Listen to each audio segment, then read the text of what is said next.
La Suisse n'est pas seulement, comme on le croit trop volontiers, un pays de haute montagne. Dans le sud de son territoire, au fond de la vallée du Rhône ou en bordure de ses lacs, elle expose en plein soleil des coins de terre déjà méridionaux où la vigne prospère.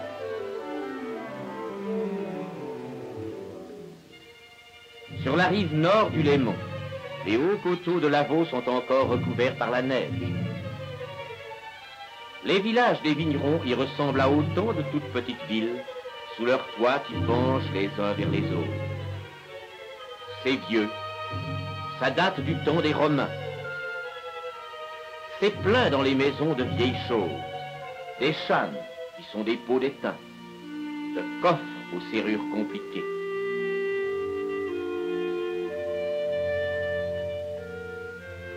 À cette époque de l'année, le vignoble est désert.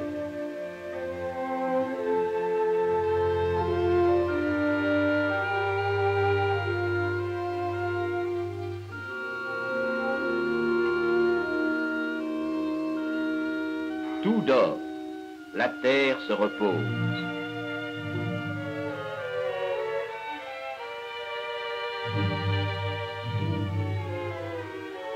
Et les hommes font de même. Profitant d'un jour de soleil, ils ont remonté dans des hottes la terre que la pluie avait fait descendre.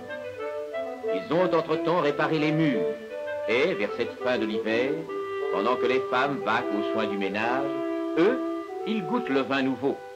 Il s'agit de savoir ce qu'il est, comment il tourne, ce qu'il vaut, et à quel prix on va pouvoir le vendre.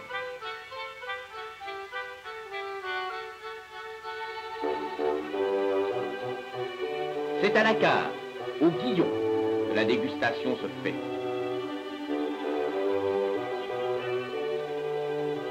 Il y a des rites.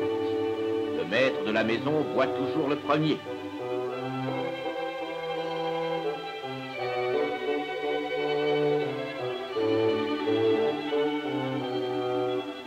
Puis la tournée va vers la droite, vers la gauche, c'est selon, les coutumes variant de village à village. On élève le verre, c'est tout le pays qui se voit au travers. On porte le verre à ses lèvres, c'est tout le pays qu'on goûte avec son parfum et sa sève. Toutes les choses du pays et du sol, considérées, connues ensuite dans la substance de son vin.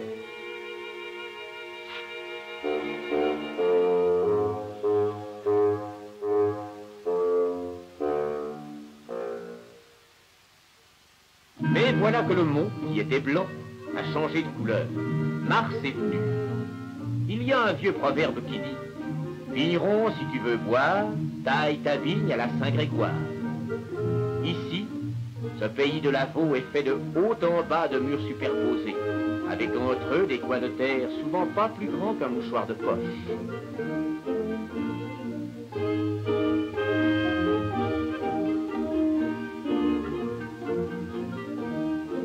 Et voilà que partout ils se sont mis au travail. Ils rabattent avec le sécateur les longs sarments au ras de la souche. Ils en font des fagots qui brûlent en jetant une flamme claire. Les murs sont déjà tièdes. Il fait bon s'y asseoir et y vider un verre entre deux coups de fossoir.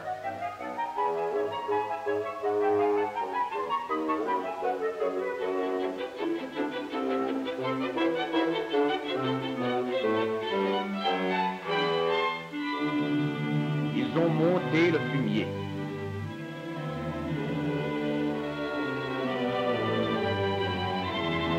Et maintenant, à grands coups de l'outil à 3 dents, ils se sont mis à retourner la terre, l'un plus bas, l'autre plus haut, l'un plus dessus, l'autre plus dessous.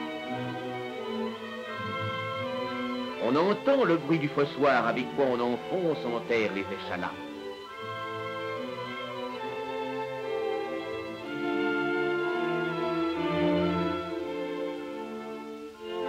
Le mont s'est couvert de verdure. C'est le tour des femmes de monter à la vigne pour effeuiller et attacher. Tout le long du jour, elles vont, dépouillant les ceps de leur surcroît de feuillage inutile et qui ferait de l'ombre sur le raisin. Elles les fixent ensuite aux échalas avec un brin de paille.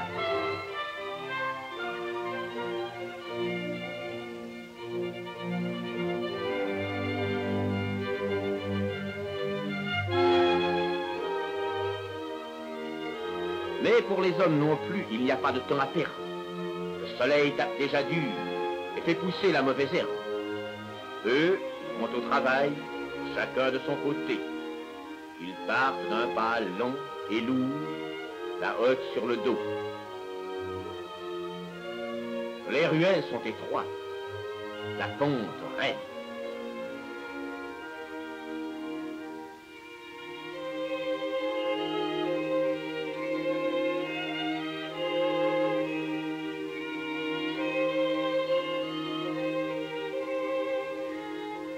Et c'est tout juste s'ils ont un peu de temps pour faire un bout de causette avant de gagner leur point de ville.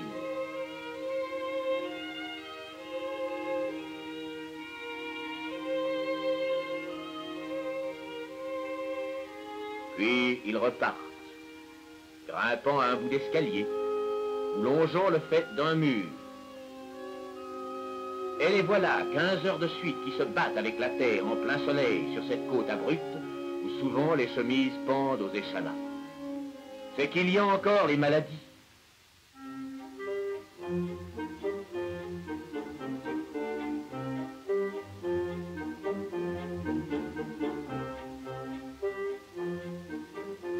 Ils vont remplir le pulvérisateur.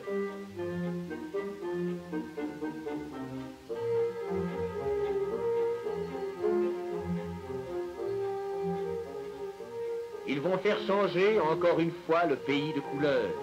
Il était vert, ils le font bleu.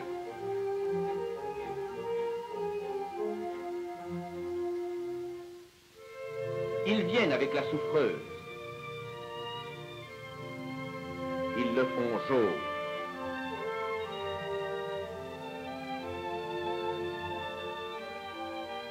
Perchés sur ces hauteurs qui dominent le lac, où il n'y a pas qu'un soleil, mais il y en a deux, celui qui est dans le ciel, celui qui vous est renvoyé par l'eau, et il vous brûle le bas du dos, et il vous cuit par en dessous la figure, 6 fois en 60 jours, tous les 10 jours, tout le long du jour. Ils vont et viennent, la boye sur le dos. Seulement, le soleil travaille de son côté. Il va falloir bientôt se préparer pour la vendange. Si, par hasard, il n'a pas grêlé, si le mois de septembre n'a pas été trop humide, c'est le moment, vigneron, où tu vas être payé de ta terre.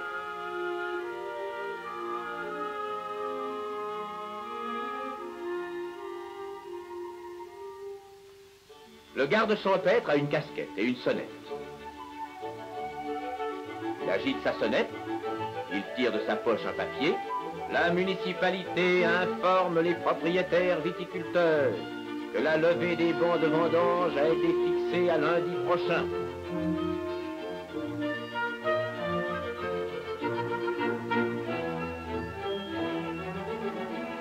Et que les bas peuvent être vendangés dès jeudi sans autorisation.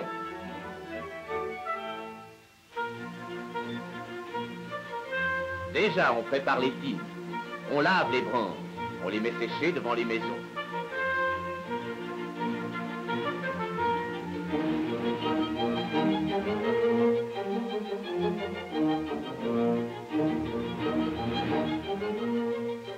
Et, au petit matin, les femmes partent.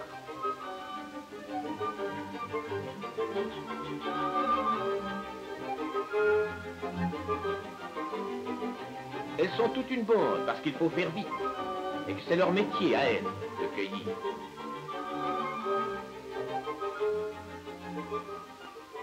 Elles sont 8, 10, elles sont 12 ou 15 ensemble.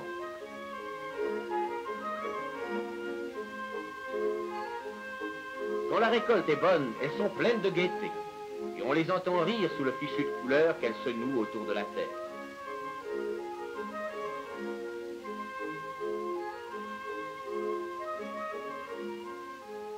Baissées, cueillant à droite, cueillant à gauche, ayant chacune une double rangée de 7.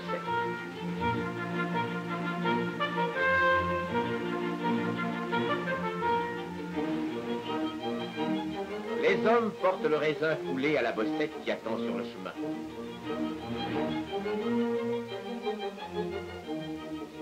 Ils passent entre les rangées déjà cueillies Égare à celle qui a oublié une grappe. Un baiser par grappe oubliée. Un baiser, c'est la punition.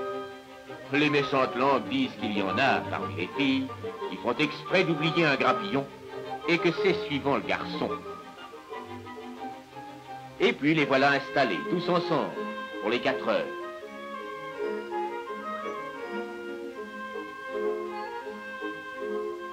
Tandis que de tous les côtés, en terre neuchâteloise, au bord d'un autre lac, sur les coteaux de Cortaillot et d'Auvergnat,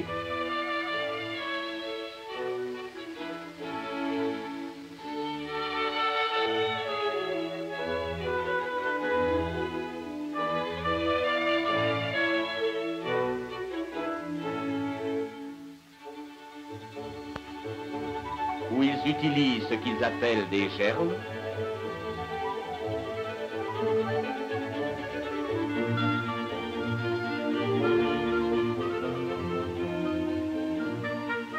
espèce de haute seille percée de 2 trous où on passe un bâton qui sert à les porter.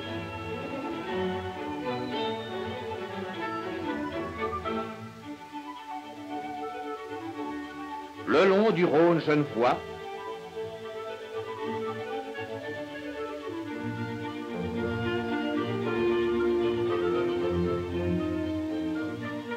à la côte comme à la peau, sous un ciel envahi de gros nuages qui annoncent déjà l'hiver,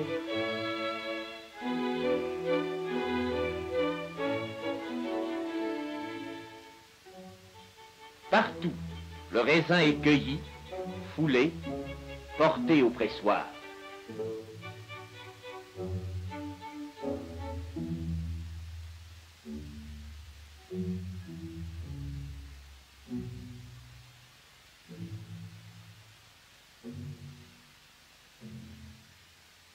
Le pressoir est une grande pièce basse où il fait sombre.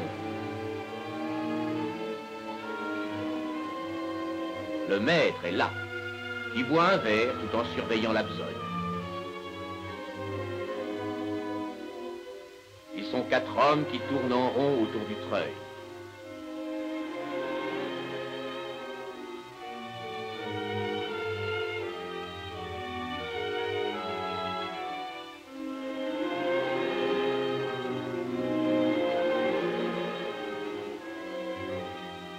Et le jus du raisin gicle en écumant dans la tire. Là-bas, plus à l'orient, entre 2 chaînes qui dépassent 4000 mètres et l'enserrent étroitement, c'est la haute vallée du Rhône, le Valais, comme on l'appelle. Une vieille ville se tient au milieu entre 2 épines de roc, qui portent chacune sa couronne de pierre bâtie, l'une, le château fort du Seigneur, l'autre, la maison de Dieu.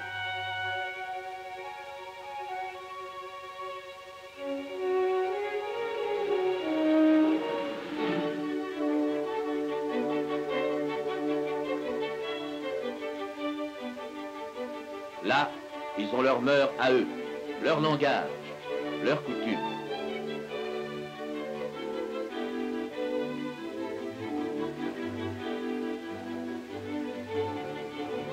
Dans ce pays pierreux, et tout peint par le soleil d'un côté, quand l'autre se cache dans l'ombre, la vendange se fait souvent encore à dos de mulet.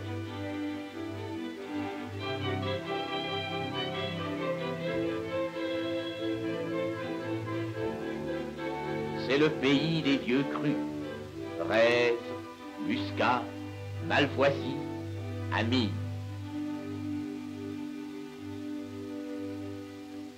Ils ont des pressoirs qui datent de 2 ou 3 siècles, avec une vie sans voie, alors qu'il y a maintenant presque partout de grands pressoirs électriques qui engloutissent d'un seul coup la récolte de toute une région.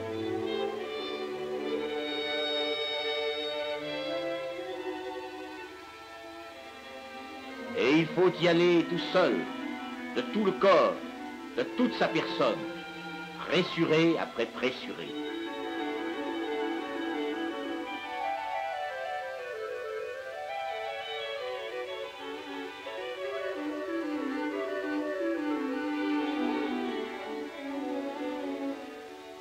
Les dernières bandes sont encore à la ville, mais la nuit vient déjà.